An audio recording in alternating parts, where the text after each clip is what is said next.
بما إنه حرب إيران بقالها أسابيع دلوقتي، زاد النقاش عن مدة استمرار الولايات المتحدة كده. مع ذلك شايف إن فيه مفاهيم خاطئة مهمة هنا، واحدة عملياً والتانية استراتيجياً. النهاردة عايز أوضح الوضع الحالي. ده معناه إني أوضح إزاي أمريكا وزعت تكاليف الحرب على المجتمع، وده خلق فجوة بين اللي بيدفع ثمن الحرب واللي بياخد قرار استمرارها. مش شايف؟ ده سبب للتفاؤل الكبير لأمريكا. الوضع مش درامي زي ما النقاش العام بيصور. مع ذلك الاعتراف بالمشكلة بيوضح فعلا إنه الوضع أسوأ لكل الناس اللي عايشين برا الولايات المتحدة، وكمان بيوضح لنا خطر غزو الصين لتايوان في المستقبل. تاني نقطة توضيحية هي إنه الحرب مش كلها عن مين هيستسلم الأول، وكمان إزاي نشكل تسوية تفاوضية بأفضل طريقة لو الحكومة الإيرانية ما وقعتش دلوقتي.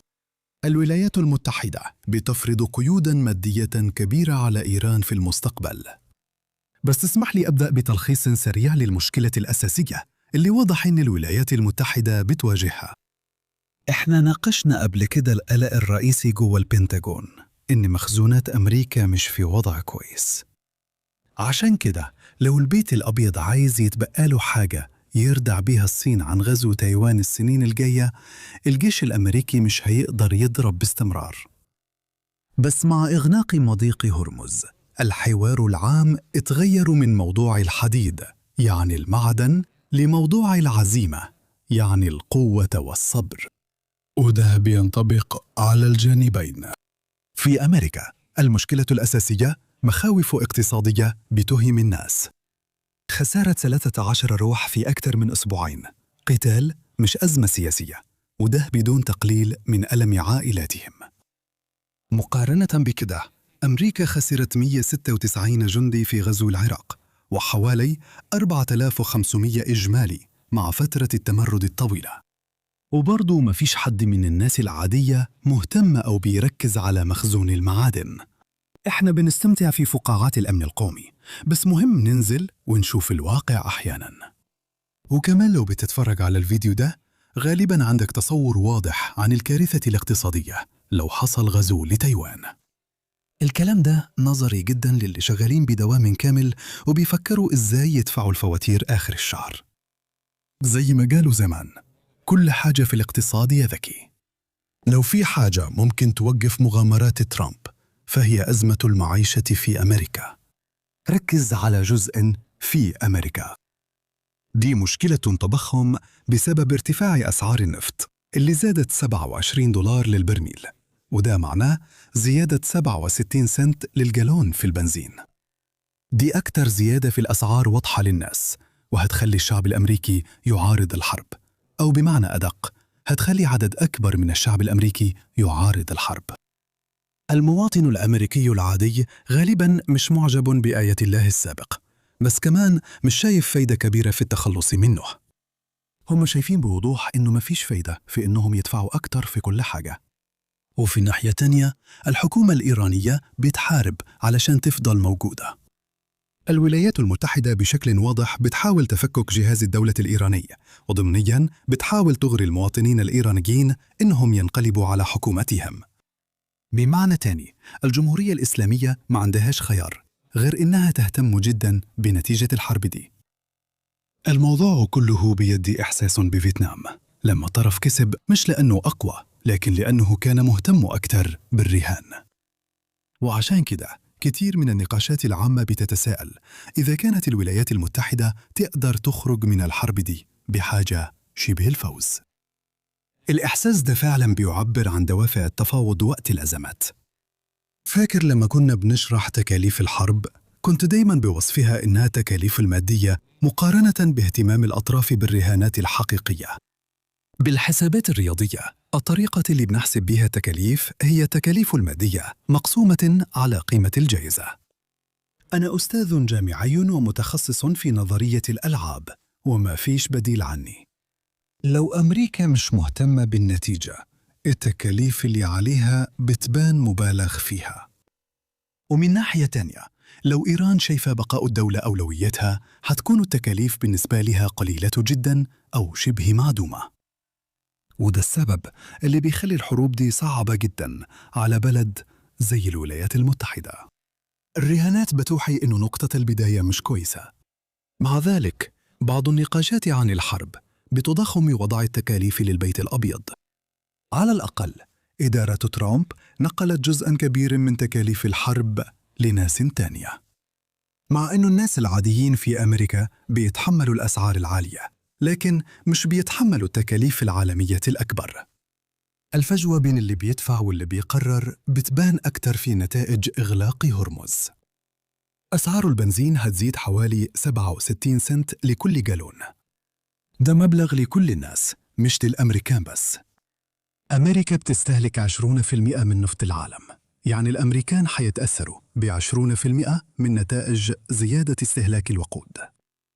لازم أضيف كلمة مباشرة هنا، عشان نصيب الأمريكان من الاستهلاك اللي مش بنزين بس أعلى شوية بالنسبة المئوية، وأسعار البنزين المرتفعة هتأثر بشكل غير مباشر على باقي المشتريات دي. بس في كل الأحوال الأمريكان مش هم اللي بيتحملوا أغلب العواقب هنا. الولايات المتحدة دلوقتي مصدر صافي للنفط. كل الشركات دي بتستفيد من الأسعار الأعلى. لو ما عندكش مصالح في الخليج، الحرب قضت على 20% من منافسينك. أسهم شركات البترول قربت توصل لأعلى مستوياتها. قارن ده بالصين اللي بتستهلك 16% من بترول العالم وبتستورد 70% منه. التأثير الاقتصادي هناك أعلى بكتير، وده مكسب استراتيجي لأمريكا. لازم تفتكر إنه لو أمريكا غيرت استراتيجيتها وبدأت تعطل بنية البترول في إيران، هيبقى ده مكسب ثنائي للعلاقة الأمنية بين أمريكا والصين. طب إيه رأيك في كوبا اللي بتواجه حظر نفطي فعلي؟ الدول كانت في السابق مترددة تبعت نفطا لهناك. بعد إغلاق هرمز ما بقاش عندهم أي دافع تقريبا يبعتوا نفط هناك، خصوصا وأن البراميل أسعارها أعلى في باقي دول العالم. دلوقتي عندك البلد حرفيا بقى بضلمة، وسعر جالون البنزين في السوق السوداء حوالي $35، في مكان متوسط الرواتب الشهرية فيه ممكن يكون من 20 ل $25. زي الصين، ده مش تكلفة على أمريكا، ده ميزة ليها. الشركاء الإقليميين بيتحملوا تكاليف عسكرية أكبر لمجرد إنهم في مدى الطيارات المسيرة الإيرانية، ودي كمان مش تكلفة مباشرة على البيت الأبيض. أوكرانيا حتضطر قريب تتعامل مع الكرملين اللي حقق مكاسب مفاجئة في وقت كانت الموارد بدأت تشح فيه. دي مش تكلفة مباشرة على البيت الأبيض. دي طريقة مناسبة تكسب بها معجبين في النظام الدولي؟ أكيد لا. بس إمتى كان ده أولوية حقيقية لإدارة ترامب؟ أمريكا أولاً، مش مجرد كلام، دي سياسة حقيقية. الخلاصة هنا إن في فجوة بين اللي بيدفع واللي بيقرر، وده بيحدد نتيجة الحرب. كل الناس بتدفع، القرار عند اللي في البيت الأبيض بس. فلما تيجي تفكر في تكاليف الحرب بالنسبة للولايات المتحدة، مهم إنك تفكر بشكل مفاهيمي في تكاليف الحرب بالنسبة لأمريكا، لأنه سهل تقع في الفخ وتفتكر إن تكاليف أمريكا في الحرب ممتدة لحد هنا بسبب كل المشاكل دي. لو إدارة ترامب ركزت بس على اللي بيحصل جوه أمريكا، الوضع مش هيبان خطير قوي، خصوصاً في المفاوضات الثنائية. ما تفترضش إن أمريكا ضعيفة في التفاوض مع إيران عشان العالم مولع. أكيد معنى الكلام ده بالنسبة لعلاقات أمريكا مع شركائها التقليديين موضوع تاني تمام. الآثار السلبية اللي أمريكا بتفرضها على دول تانية بتسبب ديناميكية جيوسياسية مثيرة للاهتمام. امبارح ترامب قال إنه الدول التانية لازم تساعد أمريكا تفتح مضيق هرمز تاني. الموضوع مش بس إزالة الألغام زي ما قلنا من كام يوم، دلوقتي كمان بقى في حراسة لناقلات النفط اللي بتعدي هناك. رد الفعل العالمي بشكل عام كان متجاهل. الإحساس ده منطقي ظاهرياً. الولايات المتحدة سببت المشكلة ولازم تحلها. انت كسرتها، يبقى لازم تصلحها. دول الناتو بالذات بتبص على الوضع وبترد بشكل واضح: دي مش مسؤوليتنا. دي منظمة حلف شمال الأطلسي، والأزمة العسكرية في الشرق الأوسط، واللي على حد علمي مش في شمال الأطلسي. المقاومة الأكبر بتواجه إن دول تانية بتعاني، وأمريكا لسه شايلة جزء صغير من التكاليف. حتى لو إحنا في حالة جمود دلوقتي، من المعقول نفكر إن في الآخر تحالف من الدول هيرضخ وهيبدأ العملية دي. إحنا فعلا شفنا عناوين زي إن اليابان ممكن تستخدم البحرية لضمان وصول النفط. دي فعلا حاجة عمري ما سمعتها قبل كده. ده مش هيحصل فجأة، ده فيه كل علامات مشكلة العمل الجماعي. مرور النفط من المضيق منفعة هامة، لأنه بيزود المعروض ويخفض الأسعار، بس ده بيدي كل دولة دافع أقل للمشاركة. المشاركة مكلفة، مش بس لنشر السفن، لكن كمان عشان خطر الهجوم. وفي نفس الوقت المشاركين بيعود عليهم جزء صغير بس من الفوائد.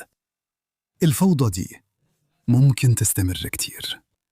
أنا شايف لازم نناقش بسرعة مشكلة شبه دي، واللي هي الدومينو الجاي اللي ممكن يقع، وهي كمان اللي حتدخل الوضع في منطقة الحرب العالمية الثالثة فعلا. أنا أقصد غزو جمهورية الصين الشعبية لتايوان. ده كان ممكن يكون مصدر قلق كبير دلوقتي لو بكين كان عندها عدد كافي من سفن الإنزال، وده مش باين إنه حاصل لسه. أي غزو هو يدمر صناعة أشباه الموصلات في تايوان. ده حيخلي الاقتصاد العالمي يواجه أكبر ركود أو أسوأ. يعني لو في مخطط للاقتصاد العالمي كان هيحط الموضوع ده على رأس قائمة الممنوعات. المشكلة إنه بكين هتتحمل عواقب قليلة بس.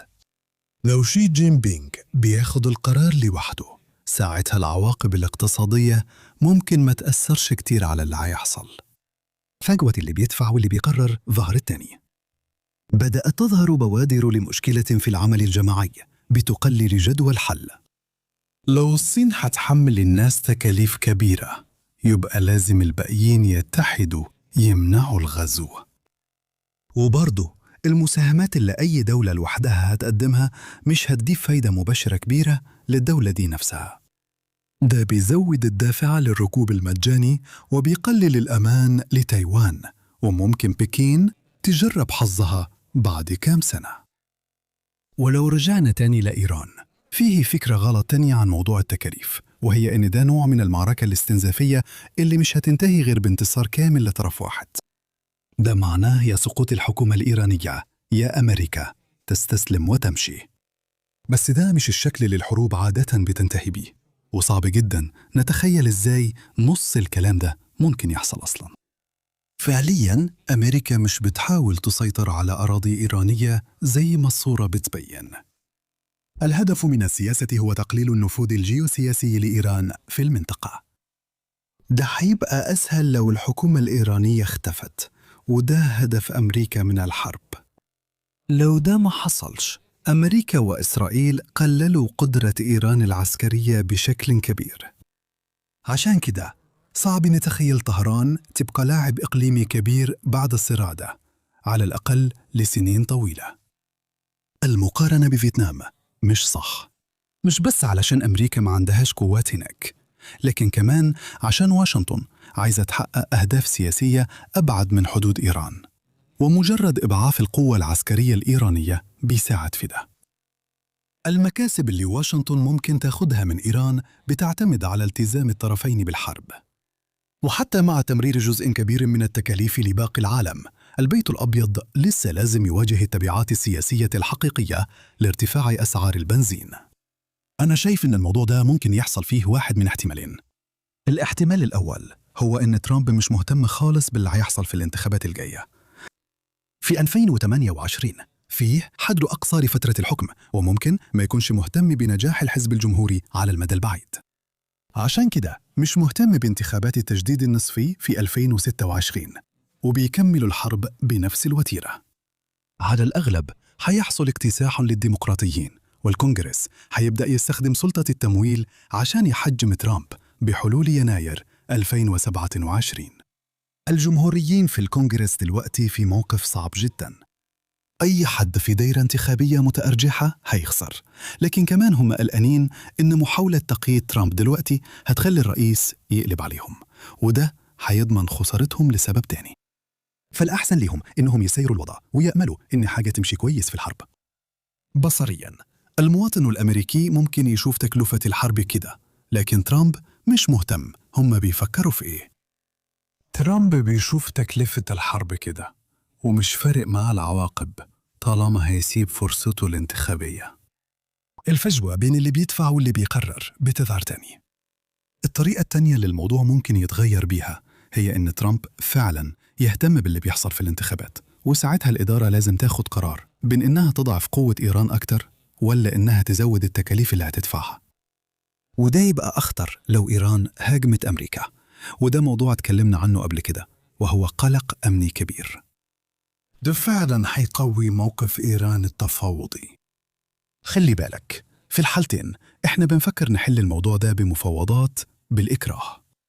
حتى لو ترامب ناوي يكمل الحرب لبعد انتخابات التجديد النصفي، مش شرط فعلاً يعمل كده. بالعكس، إيران بتستوعب إزاي ده هيأثر على نتيجة الحرب وبتبني مفاوضاتها على الأساس ده. ممكن تلاحظوا مشاكل أعمق. وجود مساحة للتفاوض معناه إن فرصة التمرد الداخلي قلت، ونافذة حرب الفرصة لأمريكا اتقفلت. وثانياً، أنا لسه قايل إنه ممكن يكون في نوعين مختلفين من إدارات ترامب المحتملة، وكل واحدة منهم عندها مستوى مختلف من الالتزام في استمرار الحرب.